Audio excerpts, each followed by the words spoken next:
Today is July 28, 2024, Sunday. Ngayon nasa baba tayo ng Santa Mesa. May nakita tayong mag-anak na may 3 bata. Yan, hingin natin siya. 2 muna, pero sabi niya 5 daw sila. Kaya binigyan natin sila ng 5.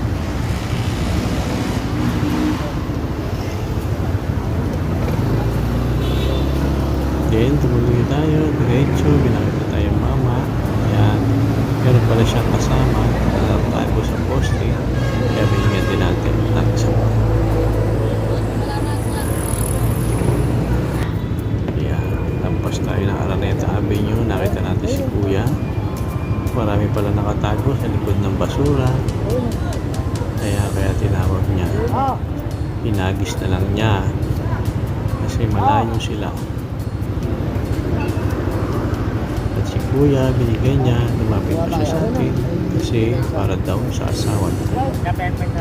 Kaya binigyan pa natin ulit siya ng 1.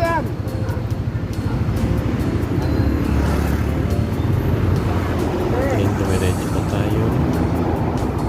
Ayan. Malapit sa LTO sa Suman.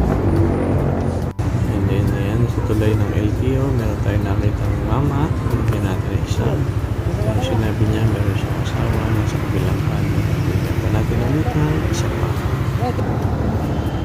At si Kuya, ang basura sa iba, kayamanan sa iba. Kaya busy siya sa pangmalakal. Hindi niya tayo marinig.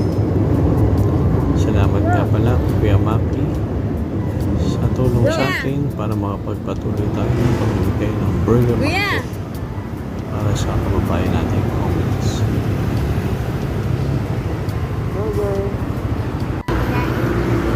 Pabalik na tayo niyan at sinasabat na tayo ng SM Santa Mesa.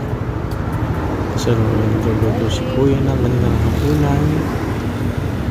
Ang sabi niya wala daw silang pambili ng bigas. Ang pagkain nila ay scrambled egg.